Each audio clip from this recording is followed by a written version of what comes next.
New year से पहले RBI ने हम सबको दिया एक बेहतरीन गिफ्ट। आरबीआई रेपो रेट को किया है कम।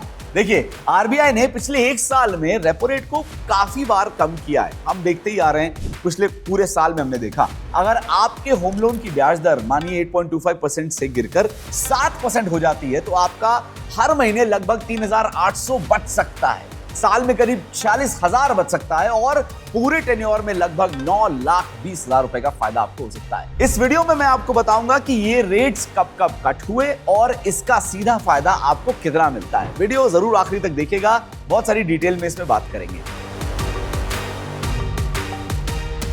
रेपो रेट होता क्या है, आइए थोड़ा सा रिकैप करके समझ लेते हैं कि आखिरकार ये रेपो रेट है क्या। देखिए, रेपो रेट वो ब्याज दर है जिस पर आरबीआई सरकारी सिक्योरिटीज के बदले कमर्शियल बैंक्स को पैसा उधार देता है। जब रेपो रेट कम होता है तो बैंकों के लिए पैसा उधार लेना सस्ता हो जाता है और वही फायदा वो होम लोन जैसे लोन्स पर कस्टमर्स को देता है। अगर आपका होम लोन रेपो रेट या किसी एक्सटर्नल बेंचमार्क से जुड़ा है तो इन बदलावों का असर आपके ईएमआई या लोन टेन्योर पर सीधा जल्दी दिखता है। पिछले 12 महीनों में क्या बदलाव हुए, आइए उस पर बात कर लेते हैं। पिछले एक साल में आरबीआई ने रेपो रेट कई बार कम किए, हम देखते आ रहे हैं। दिसंबर 2024 में रेपो रेट था 6.50% और दिसंबर 2025 तक ये गिरकर हो गया 5.25%, विच इज ह्यूज, यानी कुल 1.25% की कमी। यही वजह है कि आजकल होम लोन की इंटरेस्ट रेट्स इतनी तेजी से नीचे आ गई हैं। आइए जानते हैं किसे सबसे ज्यादा इसमें फायदा होगा। पहले बात करते हैं होम लोन्स के बारे में। आज के ज्यादातर floating rate home loans external benchmark जैसे रेपो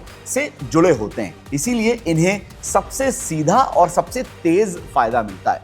हाँ, बात करें अगर कार और ऑटो लोन्स की, ज्यादातर ऑटो लोन्स अभी भी बैंक के एक्सटर्नल बेंचमार्क जैसे एमसीएलआर पर चलते हैं, इसीलिए रेपो रेट का असर इन पर धीमा या पार्शियल देखा जाता है, बहुत ज्यादा इफेक्ट नहीं देखा गया है। पर्सनल लोन्स की बात करें तो पर्सनल लोन्स अनसिक्योर्ड होते हैं और इनका रेट बैंक की इंटरनल कॉस्टिंग और रिस्क पर आधारित होता है, इसीलिए रेपो कट का बहुत बड़ा फायदा जरूरी नहीं है कि इनको मिले या यहां पे आपको देखने को मिले। बिजनेस, एमएसएमई, एजुकेशन लोन्स पे क्या फायदा मिलता है, आइए जानते हैं। इनमें फायदा मिल सकता है, लेकिन ये पूरी तरह से इस बात पर डिपेंड करता है कि आपका लोन कौन से बेंचमार्क से जुड़ा है और बैंक की रीसेट पॉलिसी क्या है, तभी आप देख पाएंगे। आइए एक छोटे एग्जांपल से एक होम लोन का एग्जांपल लेते हैं और समझते हैं कि ये रेट कैसे आपके होम लोन को इंपैक्ट करेगा। ठीक है, एक 50 लाख रुपए का मान लीजिए होम लोन आपका चल रहा है और एक अजम्पशन ले लेते हैं कि उस लोन पे 8.25% का इंटरेस्ट जो है वो चल रहा है। पुराना इंटरेस्ट रेट जो था वो 8.25%,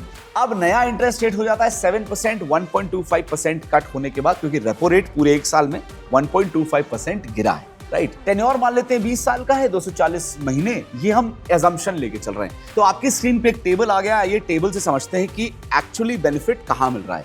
8.25% पर आपका ईएमआई लगभग 42,600 का बनता है, ठीक है। जब ये 7% हो जाता है, ईएमआई गिरकर करीब 38,800 हो जाता है, यानी हर महीने लगभग 3,800 रुपए की बचत आप कर रहे हैं और साल भर में करीब 40,000 रुपए आप बचा रहे हैं।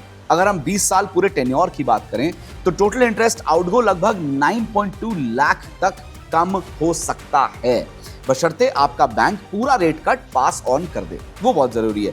एक मिनट जरा टर्म इंश्योरेंस की बात कर लेते हैं। दोस्त, अगर आपको टर्म इंश्योरेंस लेना ही है तो नंबर्स क्लियर होना बहुत जरूरी है और इसी में एक्सिस मैक्स लाइफ इंश्योरेंस काफी सॉलिड ऑप्शंस देता है। देखो, 1 करोड़ का कवरेज सिर्फ 578 रुपए प्रति महीना पर मिल रहा है, उसके साथ साथ 15% discount on first year premiums, मतलब स्टार्टिंग से ही फायदा। टैक्स सेविंग, अरे यार 54,600 तक सेव कर सकते हो under section 80C and 80D, मतलब सॉलिड बेनिफिट। क्लेम्स की बात करें तो इनका 99.7% क्लेम सेटलमेंट रेशियो है और इमरजेंसी में 3 आवर क्लेम सेटलमेंट की गारंटी मिलती है, मतलब टेंशन तो है ही नहीं। प्लस 64 क्रिटिकल इलनेस कवर्ड, मतलब हेल्थ रिलेटेड अनसर्टेनिटी भी कवर हो जाएगी। तो दोस्त, एक्सिस मैक्स लाइफ का प्लान बजट, कवरेज, स्पीड सब कुछ टिक करता है। समझ आ गया ना? तो चलो वीडियो पे वापस चलते हैं। अगर आप ईएमआई कम वाली पे नहीं करते और पुरानी ईएमआई पे करते हैं तो आपका लोन जल्दी खत्म हो जाएगा, तो उसमें मुझे ज्यादा बेनिफिट नजर आ रहा है। मर्जी आपकी, आपका जैसा दिल करे, जो सही लगे आप वो करिए। एक्चुअल बेनिफिट कब मिलते हैं, आइए उसके ऊपर बात कर लेते हैं। देखिए, ये बेनिफिट आरबीआई की घोषणा के अगले दिन ईएमआई में दिखेगा ऐसा जरूरी नहीं, ये डिपेंड करता है आपके लोन की संरचना पर और बैंक की रीसेट पॉलिसी पर। अगर सारी कंडीशन सही है तो अगली रीसेट डेट पर आपका ईएमआई या टेन्योर अपडेट हो जाएगा। अगर नहीं तो आपको वेट करना पड़ सकता है या आप बैंक से बेहतर बेंचमार्क में स्विच करने की बात कर सकते हैं, वो भी ऑप्शन आपके पास है। किस बात का ध्यान रखना चाहिए? देखिए, रेट कट अच्छा है लेकिन कुछ प्रैक्टिकल बातें याद रखना, समझना बहुत जरूरी है।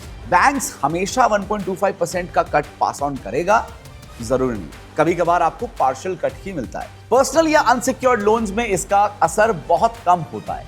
पॉलिसी चेंज के बाद आपके लोन स्टेटमेंट, इंटरनल बैंकिंग जरूर चेक करें कि कुछ अपडेट होना था वो हुआ है या फिर नहीं हुआ है। अगर पूरा बेनिफिट मिलता है तो ईएमआई कम कर लें या वही ईएमआई रखकर लोन टेन्योर कम कर दें, मर्जी आपकी है। इससे लॉन्ग टर्म में ज्यादा इंटरेस्ट बचता है। पर्सनल या अनसिक्योर्ड लोन्स में इसका असर बहुत कम होता है। पॉलिसी चेंज के बाद अपना लोन स्टेटमेंट, इंटरनल बैंकिंग जरूर चेक करें और देखें कि अपडेट हुई है या फिर नहीं हुई है।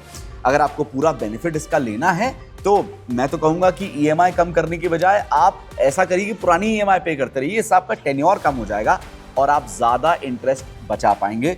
एक वो भी तरीका देखा जा सकता है। तो ये था आरबीआई का रेपो रेट कम होने का एक छोटा सा वीडियो। आई होप ये इन्फॉर्मेशन आपके काम आई होगी। आपके दोस्त जिनका होम लोन चल रहा है और जिनको रेपो रेट से बेनिफिट मिल सकता है, उनके साथ ये वीडियो जरूर शेयर करिए। इन्फॉर्मेशन पसंद आई, वीडियो पसंद आई तो प्लीज लाइक करिए, सब्सक्राइब करिए बॉस वाला हिंदी को, ताकि आपके पास लेटेस्ट अपडेटेड वीडियोस पहुंचती रहें। बेल आइकन दबा दो ताकि नोटिफिकेशन आ जाए। मिलता हूं आपसे अगली वीडियो में। बॉस वाला, बी द बॉस।